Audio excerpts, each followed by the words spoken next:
But what do you think about that kind of matchup to start the season for the Cowboys? We haven't gotten, I'm sure you're aware of this, but a Dak Jalen Hurts game, really. I mean, we got one in 2021. It was week 3. It was early on Monday Night Football, and the Cowboys just blasted them. That was also the weekend of the Ryder Cup, so it was just great time for all of America's teams. And then we got one 2 years ago, and the Cowboys just blasted them. The Eagles had kind of checked out over the second half of that season. So it just hasn't really, it's always been Jalen's hurt or Dak is hurt. It's just been these weird kind of unfortunate coincidences. So obviously very exciting. I think the line is still 6.5, depending on where you look. Yeah. We got 7 here at one place. So yeah. I am not telling you I say this often to you, like the Cowboys are not winning the Super Bowl. That's not my point, but they are not that team. They are not 7-point underdogs against the Eagles. Dak Prescott has more often than not succeeded against the Eagles. And I trust that to be the case here. I like the Cowboys schedule early. I mean, obviously, things happen, but after that game, they come home and host the New York Giants and then go to Chicago and play the Bears. Like I certainly envision a world where they're off to a 2-0 start, potentially, maybe get to 3-0, depending on how Chicago is, Ben Johnson, how long all that kind of takes to click for them. But I don't mean this word as some sort of homer. I think this line is disrespectful. The same way, like, most books have the Cowboys over under for win totals at 7.5. That's just absurd to me. Like, again, not like, how dare you hate my favorite team or how dare you have this so low, blah, blah. They do not win fewer than 8 games, not only under Dak Prescott, but ever. I used to say this stat all the time that Tony Romo never played a game where he was mathematically eliminated from playoff contention. And that's true. Like you can look it up. And some of that is he got hurt at the right time for that stat to be true. But that never happened. They're always a team that is in the thick of it. Even last year, they won 7 games with chaos, with the house being on fire and with anacondas, along the staircase and, Bowser, banging on the door. Like, I mean, they still won 7 games. So you mean to tell me that they're not going to, go north of 7.5 this year? I think that's my favorite bet. If you are doing that for the Cowboys, it's absurd to me. It has moved a little bit over the offseason, but yeah, because right now it's at minus 160. So they're telling you that they're hoping that you'll go with the 8.5, take the 120.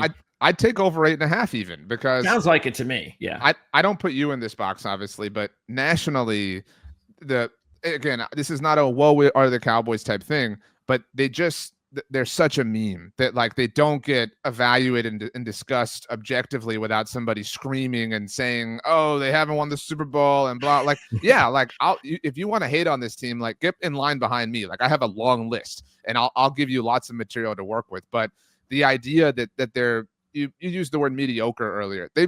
And not to like strongly disagree, sure, they haven't been mediocre. They've been really good. They've just had their worst moments on the worst possible days. But as far as regular season success, they are near the very top of the NFL.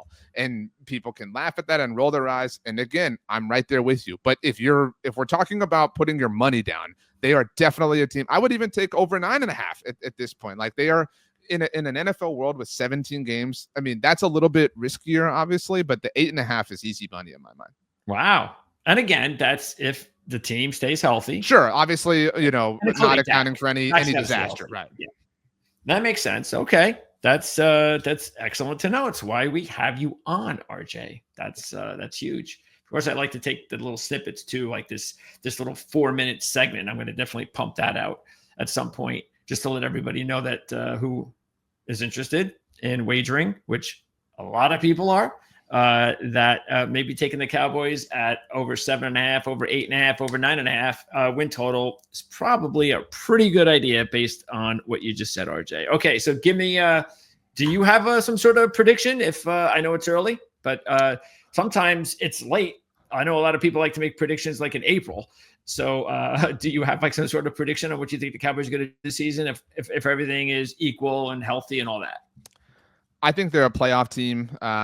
Is this the year that an NFC's champion finally repeats? I don't know. Obviously, if a team was going to do it, it's going to be these Eagles right there. They're that good.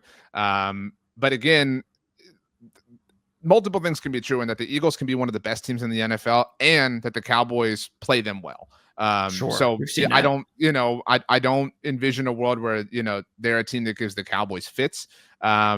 If all is well, if all is healthy, I certainly think they're winning somewhere between 10 and 11 games. Whether or not that's good enough for the division obviously remains to be seen, but in all likelihood is good enough for a playoff spot. And then I think, it all depends on the draw for this team, right? If, they've had the misfortune, as we talked about, the last time they lost to San Francisco, as an example, and I don't say this to weaken anything the Eagles have done, that same divisional weekend, the Eagles played the Daniel Jones-led Giants, to get to the NFC Championship game. And then in the NFC Championship game, saw Brock Purdy, and every quarterback on the Niners roster get hurt and just put things on cruise control to get to the Super Bowl. I promise this is not in the poor Cowboys way, but like they just haven't caught that luck. You know what I mean? They haven't caught that luck on a playoff path where, and you hate to put it that way, you never want to see players get hurt, but they've never drawn that team that wasn't supposed to be there and been lucky to get them in the divisional round. They've just, they've always spun the wheel and landed on, the big bad wolf. You know what I mean? Every time that they're in a serious moment, and they just haven't been good enough. And that's on them fully and totally. They should have been. But you're paying for the 90s, man. That's what you're paying for. Right. It's coming back. So like if we forecast a world where, I don't know, the Panthers win the NFC South and then, they win a wild card game and that's the team who Dallas gets. Team. Yeah. Like that. I think if that kind of road lines up for them, anything's possible because it's possible for any team. But I think they're one of those teams. Like they're a 10 to 11 win team. They have the most important boxes checked at quarterback, wide receiver, pass rusher. Clearly, Brian Schottenheimer is the biggest question mark. Yep. I did a video a few weeks ago with a friend of mine and just kind of said, what's the thing that we're not seeing right now that we might look back in a month and be like, holy crap, like that was right in our face. Like we really should have, known that this was going to get bad. And we just didn't want to see it. And he was like, well, like Brian Schottenheimer could suck. Like this could be really bad. Yeah. This could be exactly what we thought it was for a month before he started to ooh and ah us in his press conferences. And so obviously if things go that way, it goes south, but that has not really happened to this team in 30 years. For all the failures that, again, you want to put on their head, and you should, I will lay them out for you. They are not a team that bottoms out. They're not a flat out embarrassment. They embarrass themselves in more ways than we can conceive, but they do not fail in just dramatic football fashion like they did last year. And a lot of these people, a lot of national heads, a lot of sports books, they say like, oh, look, this team sucked last year. Yeah, they did. And I will be the first to tell you that. But they also did quite literally nothing in the offseason. And they sent their head coach into a contract year. And they played the contract drama with their quarterback and their wide receiver. And their owner was on the radio fighting with local hosts, and whatnot. Like they made it as toxic of a year as possible for all parties involved and still won 7 games. So I like their odds in a general sense, but because it hasn't happened in 30 years, I'm certainly not going to predict them doing the Super Bowl this year. Yeah. I think what it is like you said, because those are the law of averages that we all have to play. And so that's why it makes a lot of sense. Because yes, like you said, the 2 things that you have to just, if you're going to make this wager, is Dak's health, which you can't control. But the one thing that nobody knows is, like you said, if for some reason Schottenheimer is a complete disaster, then that could be the thing that was there right in front of our eyes. That was a warning. But again, I think the law of averages tell you that you shouldn't worry about that, like you said, because you have to go all the way back. I'm just looking at it right here. You have to go all the way back to, let's see, they had just one. They had the 4-win season in 2015. Even if an important year for the Cowboys was 2006. That was the year that Tony Romo took over as starter halfway through. And so since then, since they've had a franchise quarterback, which is now almost 20 years worth of data, they have bottomed out 3 times. In 2010, when Tony Romo broke his collarbone and they were a disaster, and that 6-win team, that led to them firing Wade Phillips midway through, and then Jason Garrett got the job. 2015, in which Tony Romo broke his collarbone again in week 2, and they went 4-12, and were still in the thick of the division because it was so bad, obviously throughout the entire course. And that was Matt Castle, by the way. well, Matt Castle and Brandon Whedon, and Okay. Kellen Moore was a disaster. That was 2015, 2020 when Dak Prescott broke his ankle, and again, still won 6 games, still were kind of in the mix. And then last year, when Dak Prescott got hurt. So you're talking about 4 years across effectively 20 that they have been beneath 8 wins. Again, not a brag, not a flex. And they all involved the franchise quarterback suffering a season-ending injury in the first half of the season, which is the case for multiple teams. Not everybody can have the Nick Foles run or whatever. And so, again, is it a lock? No, but there's a lot of data to support that they're going to win somewhere between 8 to 10 games, be a playoff team. And if Lady Luck smiles upon them, maybe everything works out. As you mentioned, a lot of talk about Super Bowl. They're a respectable 25-1 to win the Super Bowl. They are the second choice in the AFC West, a little less than 3-1 ahead of the Chargers. And their win total is at 9.5 right now. Popping that up right here, which is, I think it's okay. I mean, again, I think with 17 games, if you're figuring a team is just going to be barely over 500, that's 9 wins right there. So I definitely look at the Broncos as at least a 10-win team. Yeah, but that's not exactly Super Bowl category. No. I mean, I think a tough division, though. It's a tough division. Well, yeah. So here's the deal. Last year they went 10-7, but schedule's a lot tougher this year. I mean, Sean Payton beat up against the NFC South, his old stomping ground last year. Went 4-0 in those games, and that certainly helped their cause in going 10-7. But this year they've got the NFC East, which includes road games at Philadelphia, at Washington, and they have a third place schedule, but they've got two non-traditional type third place teams coming in. Cincinnati comes in. I mean, they're not your usual third place team, and Green Bay comes in. So the schedule's a lot tougher this year, no doubt. Okay. And they do start off. I think the good thing is they have a good starting point. I believe, even though you mentioned the Bengals, which makes a lot of sense, because they're really not. In other words, when we say that they will face 6 of the first 8 games in their schedule against non-playoff teams from last year, the Bengals are in that group. So I don't think anybody really looks at that and says, oh, yeah, we're playing the Bengals. They're a non-playoff team. They're no problem. But at least if they can get off to a good start, that'll get them going in the right direction, because like you said, there are some really tough games ahead on the schedule.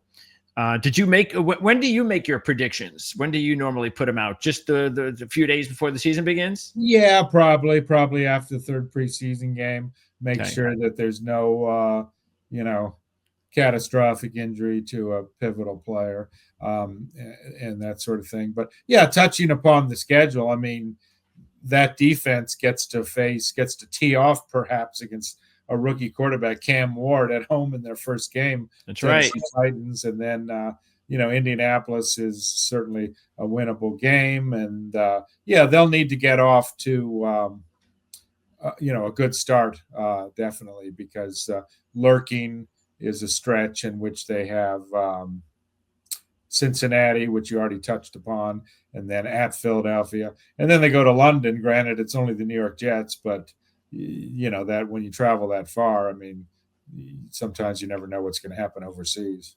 Yeah, and again, with the schedule, which I don't really like to get in too much myself, we never know what's going to happen in the NFL from year to year. So it's one of those things that's nice to talk about. It's definitely a tool to analyze a team and what kind of season you might have. But I just think it's just a very small part of it. If you think the team's a good team, then that's the most important thing. They'll figure out a way, if they're a good team, to win the games on their schedule.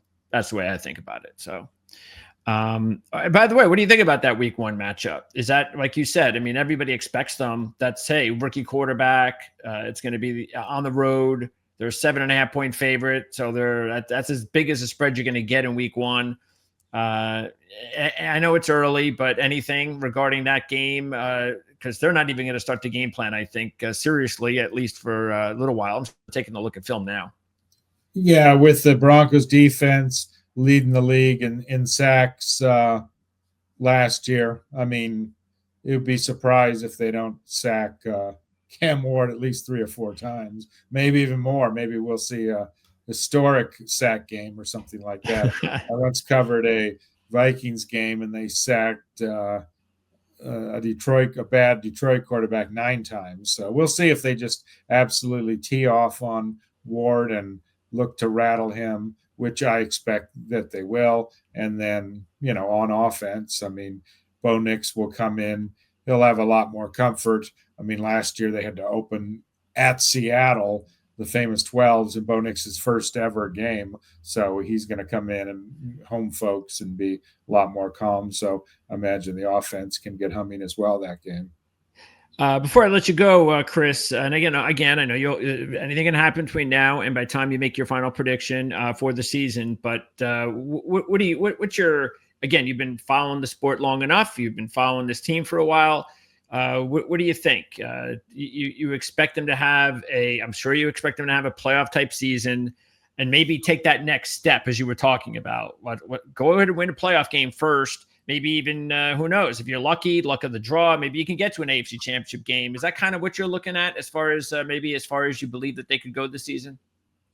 Yeah, probably winning somewhere around 11 games, 11-6. I don't think they're quite ready to challenge Kansas City to win the division.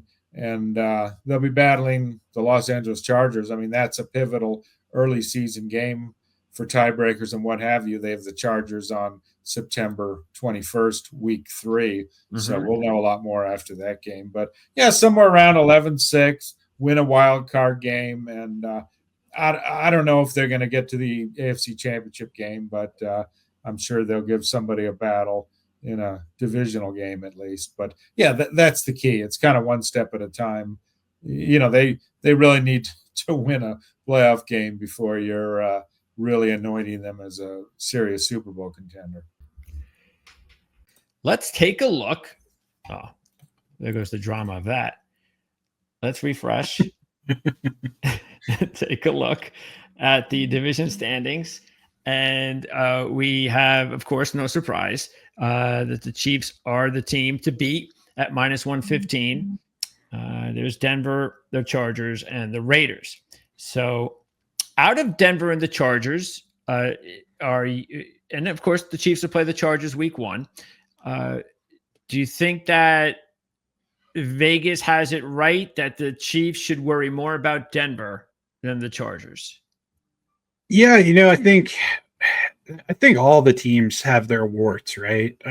In terms of the AFC West right now, I think Raiders are probably the furthest away just based on what they're trying to build. They've got, a new but veteran head coach in Pete Carroll, which that can always help, right? Just in my opinion, coaching is the great equalizer in the NFL, and you got 4 of the best in the AFC West, which is going to make for some really tremendous games. But when you have coaches who are kind of on par in the same level, it's going to come down to personnel. Yeah. And I think you look at the Raiders roster, and I think their personnel is probably the worst out of all of these teams. Sure. Then, going to the Chargers, I think, they've been cursed with bad injury luck for as long as I can remember, and that did not change when they lost their starting left tackle for the season. Now, they have a great backup in Joe Alt, but I know they would probably prefer to keep him on the right side of the line and not have to play a backup at the right tackle position. The Chiefs fans know all too well what having issues at tackle can do for your team. That's so right. I think that having them in that third spot is probably accurate just based on that injury alone. And then the Denver Broncos, I think that there's definitely some warranted hype there. It's a really, really good defensive unit. I still think that their offensive weapons are lacking a little bit for Bo Nix. And, the thing about the second season after a good rookie quarterback season, you now have 17 games or plus now of tape on Bo Nix. And for a defensive coordinator like a Steve Spagnuolo, or for a lot of these veteran defensive coordinators across the league, that's going to be able to give them more information than they had to prepare from, just from a starting point, a standpoint, when the Chiefs go through their offseason program, they have various weeks or days where they're preparing for specific teams in the AFC West. And that's going to be based on that preparation that the coaching staff did during the offseason, scouring film on Bo Nix to find out some of his tendencies and figuring out some of these things about him that you can then go ahead and, essentially adapt to your game plan and game plan for in advance, right? You don't have to necessarily go, okay, well, we've only seen this guy for a couple weeks and here's what we think he's going to do, right? You now know you have those tendencies. You can tell your players and prepare your players for them in a better way. And you can also, again, game plan for them, get those plays in the playbook and ready for, a key down and distance where you can throw something at him that is going to frustrate him. So as much as there is excitement for year 2 in Denver, I think they need to temper those expectations and know that, Bo Nix is going to have a lot more to combat this year than he did his rookie season in terms of what these defensive coordinators throw at him. Well, I hope they're not too hard on him. He's one of my 2 dynasty quarterbacks. So I just hope he has a nice season. And just stays healthy though. That's all I care about. Okay. So which one would you go? Would you go, they're similar. Would you go Chiefs first, Denver second, or Chiefs first, Chargers second? I'd probably go Chiefs first, Denver second, to be frank, right now where things currently stand. I could see it coming down to like 1 or 2 games, though, in this division between those 3 teams, to be honest. But those divisional games and those matchups are going to be key. And obviously, again, the Chiefs, Brazil, they have a big week, week 1 game coming up. So that will be key, getting off to a hot start. And we know how Patrick Mahomes does in September. So, well, why don't we remind the listeners who are not Chiefs fans that like to place money on NFL games in September? What should they do with Patrick Mahomes? Props and all. Just expect him to go crazy in September, especially now he's coming off a Super Bowl loss. I mean, man's got a chip on his shoulder. You got Adidas releasing advertisements saying that he's going to ruin everybody's Sunday, except for Chiefs fans, of course. Oh, so, yeah. Look, he's out for some serious revenge, and he's got the tools to make it happen this year. I've gone far away from doubting this team. I've seen them do the impossible before, and I expect it again. Yeah, probably not a bad idea then for my year-to-year draft. I'll keep that in mind tomorrow when I'm deciding which quarterback to take. Okay, so here's the win total, and we have 11.5 for the Chiefs. And then if you want to go a little bit over that, you can make a little bit more money at 12.5 over. So what do you think? Have you made your final prediction, Frodo Baggins? You keep disappearing at me on the screen. Did you come up with a prediction yet? Yeah, I mean, I'm pretty sure my season prediction right after the schedule release was 14-3. Wow. If I'm not mistaken. 370. Yeah. Go for it. So I feel pretty good about that still. Obviously, Rashee Rice suspension, that's a little tough. Some of the moves they've made on the defensive line, the interior defensive line, that has me a little concerned. Yeah. I think, anything over 11 would be good. I think, 12 games this season probably wins you the division. So you're laughing then at the 12.5 number. So you're all over the 2-1. But you're like, hey, I'm gonna start at over 12.5, and then I'm gonna try to make some bonus money at over 13.5. Exactly. That would be my way to go. Okay. Meanwhile, the Super Bowl number, the Chiefs. Are you surprised that the Chiefs are considered the 3rd choice in the AFC, the 4th choice overall? They are at 850 behind the 2 teams that'll face each other on Monday Night Football. That's free money, in my opinion. I mean, disrespect. The Bills and the Ravens haven't, they can't beat the Chiefs. Credit to them. They can beat the Chiefs in the regular season, but when the games count the most, they certainly cannot. That's it. For whatever reason may be. I mean, the Ravens, they forget their identity when they play the Chiefs for some reason, which is run the football. But they just seem to forget that and, try to put it all on Lamar, and he has not been able to do that. And then, with Buffalo, these two teams have had some great games, and honestly, some of them have probably been coin flips. So maybe Buffalo, maybe it's their time, but I don't know. I don't know how to do it first. I don't know how you can confidently predict that when you've seen all of this happen in history. I mean, shoot, the NFL has even gone so far as to change rules after the Chiefs have beaten the Bills in the postseason. And, it hasn't gone their favor. So, well, I tell you, I think that the team that they honestly, if they can get their defense together, the team the Chiefs probably would be the most maybe concerned with is the Bengals because of Joe Burrow. Yeah, the Bengals definitely have their number at times. The Steelers, if they can somehow, get something out of Aaron Rodgers, that could be a real shocker.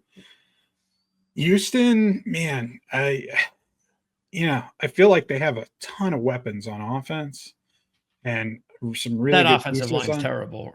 Really good. So. That was what I was going to get at. The lines, outside of a few pieces on the defensive line, definitely still need some work. But man, those offensive weapons for CJ Stroud, that's nothing to scoff at.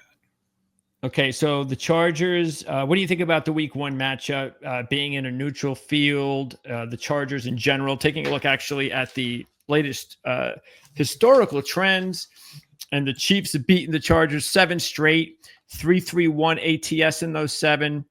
Keep this in mind, though. The Chiefs are only 5-13-1 ATS in their last 19 division games. Last year, they were 0-5-1. The Chargers were 5-0-1 in the division. That one was against each other. The last 3 in the series has been decided by a total of 10 points. So what do you think about week 1 in Brazil? Yeah, I've got them winning by a field goal right now. The Chiefs right on the number. Winning on by a field goal. I think it's going to be a close game. There's going to be a lot of excitement, a lot of nerves. There's going to be some mistakes on both sides because of that. I think, the international travel can always lead to a few hiccups. So we'll see how that pans out.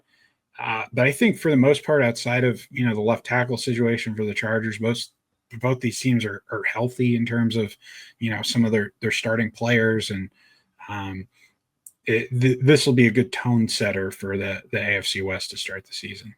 Yeah, because the schedule is going to be pretty tough. You got the Chargers, then, of course, the rematch with the Eagles.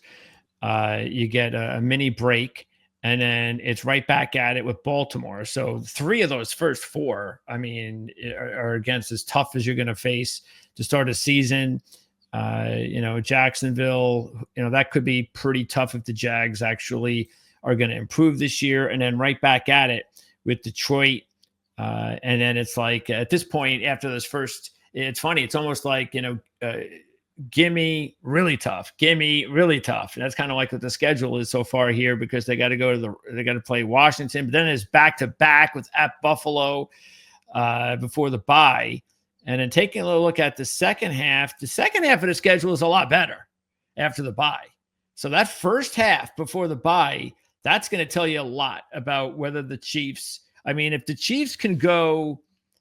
Chiefs even lose just 2 games going into the bye, I think you got your 14-3. Yeah, I think it's possible. Look, that first part of the schedule, you've got to. It's a silly phrase, I guess, but you got to beat the best to be the best, right? Of course, The Chiefs aren't going to shy away from the competition. No. I know they got that week 2 game circled though, because they just were not happy at all with how they played against the Eagles in the Super Bowl. They know that they didn't do enough that game, and they're hoping that their team can come out and prove that this team can beat that Eagles team, right? Or this new Eagles team after the Super Bowl loss. So that one, I'm looking forward to that because that'll be a good measuring stick for them. And if they do not win that game, I do think that will help them actually in the long run. If they were to lose that game, because it's going to tell them that they've got work to do, right? And they'll get that work done and get those things right. So I won't be too concerned if that's their first loss of the season.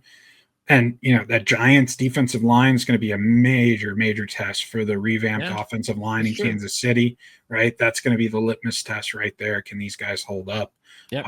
That one I'm looking at Kingsley Suamataia. Like, are you able to hold up on the interior with big decks there? So definitely a tough start to the season, but it's gonna be fun to get these games underway and see what this new group of players can accomplish. If they can make another run at history, if they can get back to 4 straight, that would be quite the impressive feat. Well, Charles, the one thing, of course, is staying healthy. That's the thing that is the hardest to do. Is just takes keep a lot of luck.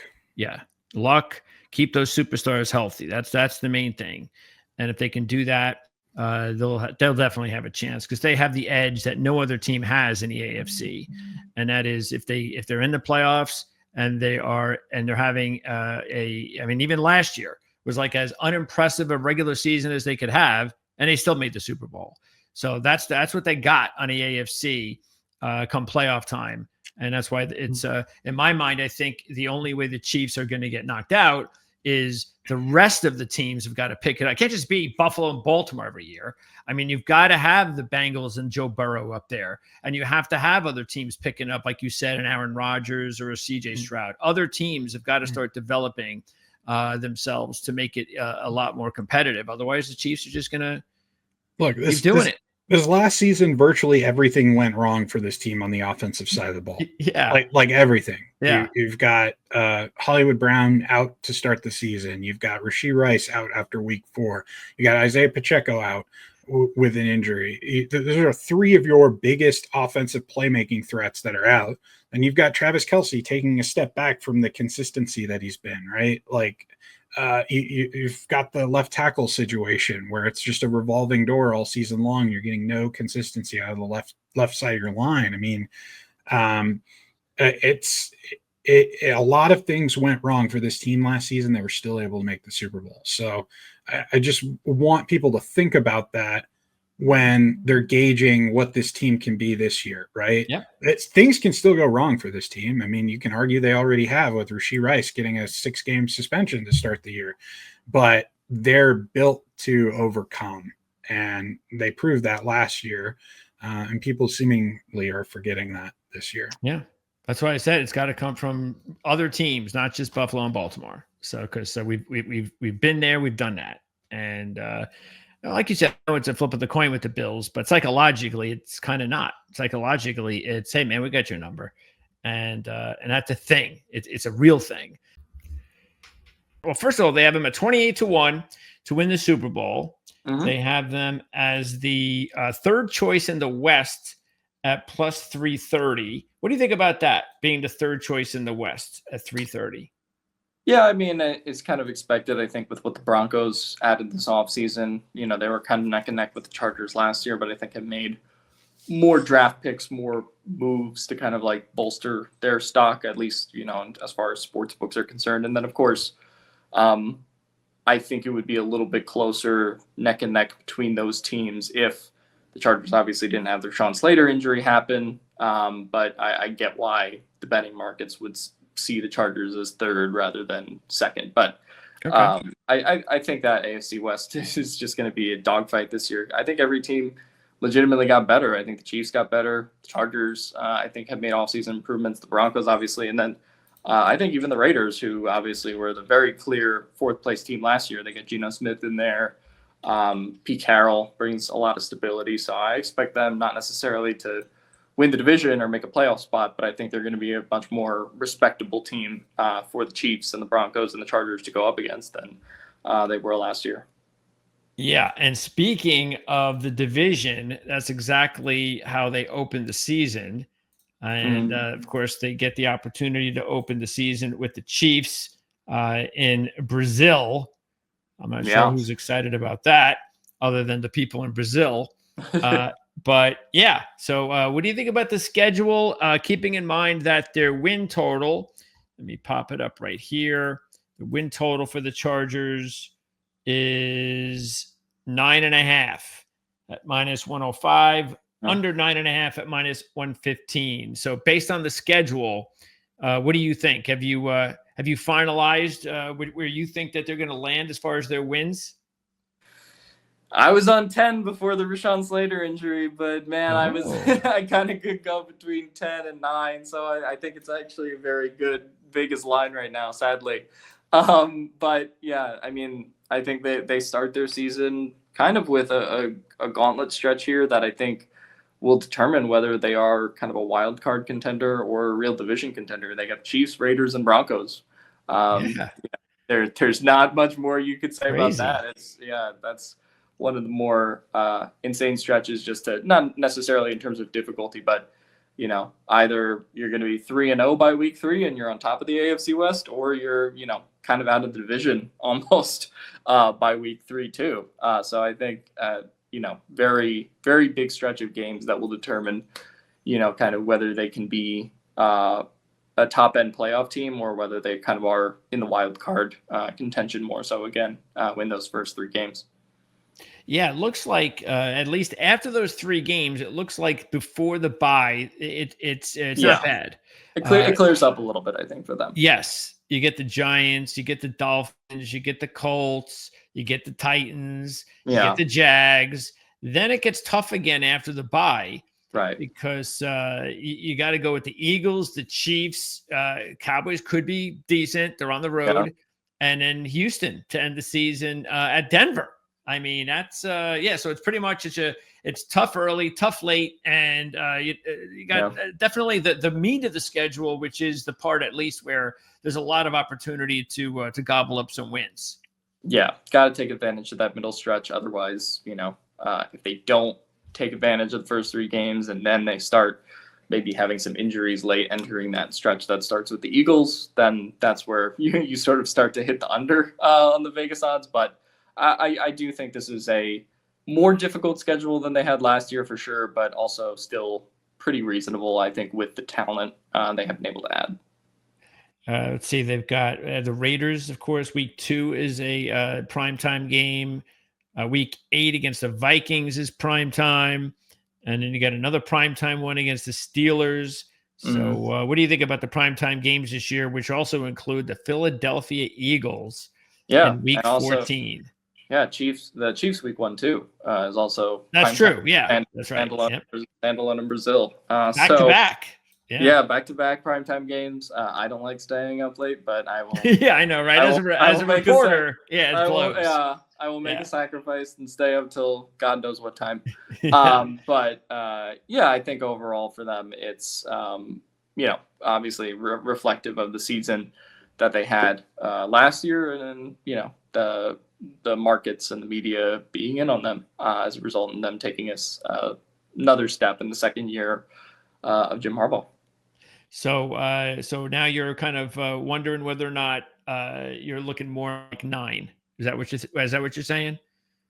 Yeah, I think I was kind of on 10-7 at first and pretty firmly hitting the over. I think with the Slater injury, I think that does probably cost you a game at some point if Pipkins doesn't play great one week, right? Like that could be the difference between Herbert. What a disappointment that would be to be 9-8.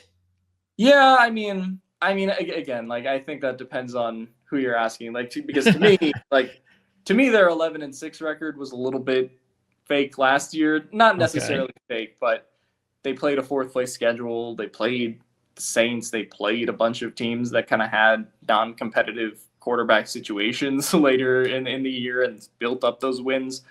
I think they could be a better team this year, but because their schedule is also harder, I think it will even out a little bit instead of, a lot of people expect them maybe to be like the 12, 13 win team after they won 11 last year. But I think you just look at the schedule as well as, some of the setbacks they've had with Slater. And that's where I sort of pump the brakes on them, jumping to like that Super Bowl level this year. Wow. Okay. So right now it looks like you're right around 9-8, but you can still change your mind before the season begins. Yeah, still have time. Positive or negative, depending Yeah, on, of course, any more injuries. If Rashawn Slater gets a new patella tendon, I can change my mind before the season starts. So Yeah, that's true too. Unlikely, but that's true too. Let's see. Let's pop up the win total for the Eagles. And it's sitting here right now at 11.5. Okay, so what do you think about 11.5 for the Eagles with the schedule they have? Have you made like a prediction yet? Do you have like a number in mind? I'd probably say 11's accurate. I mean, they got a really tough schedule. The NFL. Oh, especially early. Jeez. Yeah, I would even say this. late. I would say late in the season too. I mean, and the worst part is they have no games this year where they're home in back-to-back games. So they're either always going to be. I mean, they're always going to be traveling in some capacity. And I think there's like 2 or 3 instances where they're on the road in back-to-back games. So yeah, the NFL did not do them much favors. And then they're closing out the year against the Commanders twice and the Bills, which is kind of a nightmare. But I guess it could really depend on what the playoff situation looks like. Yeah, I see it. I don't see them winning 14 games like they did last year. I think it's going to be a little more challenging this year to get wins. So, do I think they can still win the division? Yeah, I think they can still win it. I think 11 is probably the safe pick on where they land. All right. Well, that would mean that you would be favoring under 11.5 minus 130, of course, unless you want to stake minus 180 on the 10.5. It's a big number, but I mean, it would be hard to believe that the Eagles couldn't get at least 11 wins. I mean, if that doesn't happen, then they might be we might be here again talking about another NFC East, a different team again winning the NFC East. I mean, when is that going to end?